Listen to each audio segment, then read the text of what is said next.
So Savo's theme is making decisions. Jordan, have you had to make decisions in your life before? Yes, of course, and I find it slightly funny because I haven't always made the best decisions. But I'll give it. I think it's very, very worth discussing. We have two paths before us, so to speak. So, yeah, I've had to make plenty of big decisions in my life, good, bad ones in relation to life values, relationships, work, study, leisure, stuff like that. I've learned a couple of things that has helped me, and that's to do my best to never make a rash, permanent decision in a temporary situation. One of the things that I feel can really help individuals if they analyse their worldview and its repercussions. I think it's extremely important if you just take a step back and really assess the most fundamental thoughts about your existence, like where you come from, what you're doing here. And the voice of God that speaks to us. A lot of us, because we want to do things our way, we'll push it down, so to speak. It's like if you picture a beach ball underneath water, it keeps popping up, and you push back down. It takes a lot of energy. So God is speaking through us and speaking to us, and we definitely can hear what he has to say. The best decision that I believe I've made recently was I had a car crash in 2016, and I was a broken man. I was at the bottom of the barrel. I've been addicted to drugs, and I was not in a good place. So I decided to go to a church because I felt like there was no other area in my life which was going to help me pull everything together, because I'd made such bad decisions. But I went to this place, and the second week there, I decided to let some people pray for me, and I was born again by Jesus, and all my addictions were instantly broken in the space of 10 minutes, 10 years worth, and I was a new man transformed by the Spirit of God. So that was all him, but I was willing to meet him. So sometimes in life we need to be humbled.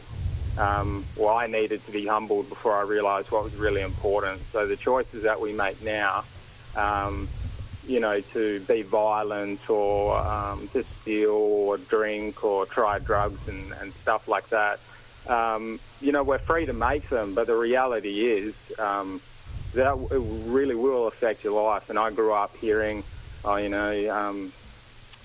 if you do this, this will happen, and it pretty much all turns out to be true. All the things that you hear, all the horror stories you sort of hear when you choose to step into a certain world, they will come true. You will know people who will die from certain things if you make really bad decisions, and your friends really do form you. Anyway, sorry for rambling on. That's all right. In Proverbs 3:6, it states, "In all your ways submit to him, and he will direct your paths."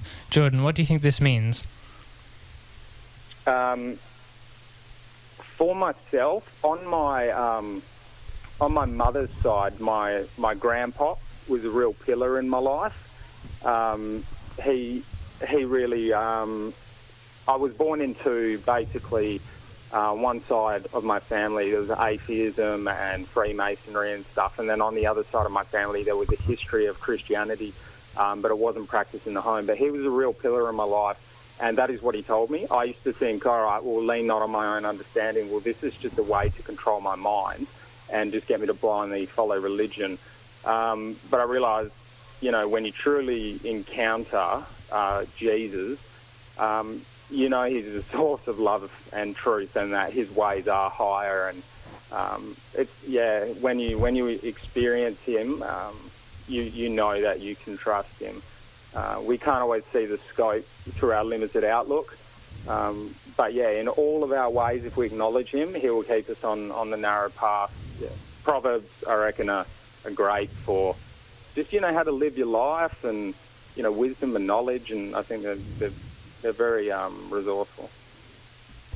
So how do you think we can incorporate that verse into decisions we make? Wow. Okay. Well, I believe when we make a decision in life, like I believe that I was saved from a young age, but I didn't make Jesus my Lord, and or rather have him, I didn't fully surrender myself to him. So basically, if we put our faith in him, there's another step, to live the way that he wants us to live through his power. So once we fully surrender every area of our life to him, he will make sure we live by his will. It has its ups and downs, but overall more meaningful than any other existence. We know that when making decisions, we don't always get it right. What does God say to those who are worried about not being with him because of a wrong decision that they have made? Yeah. Well, Jesus desires mercy, and he's willing to extend his forgiveness and repair the broken areas. If we truly search for him with all of our heart, we will find him, and we must be willing to change our ways through him. So, there's no other way to forgiveness and salvation but through Jesus Christ. He came to us being God in the flesh and took the punishment we deserve. Because God is a holy, he's a good God. We sinned against him. Yeah. We deserve the punishment, but he took the sins of the entire world himself in his death and resurrection. So if we change our ways, put our faith in Jesus Christ, we're forgiven. We're instantly forgiven and able to enter into a relationship with him as a new creation, set free from guilt, shame, and anything that we're a slave to. So that's how I found peace, and that's how you can find peace, because there is a place in your heart that will be missing not even your heart, in your entire being, until you surrender yourself to Jesus. So that's real peace, and it's only through the real Jesus of the Scriptures, not who anyone else necessarily tells you who he is, because atheists look at Jesus in a historical aspect, and Jehovah's Witnesses and Mormons and Muslims and Christians all have a different view of Jesus, but the real Jesus is in the pages of the Scriptures. Pick up the Bible, read the Gospel of John, and ask him to reveal himself to you, and he will forgive you and meet you whatever circumstances you're in.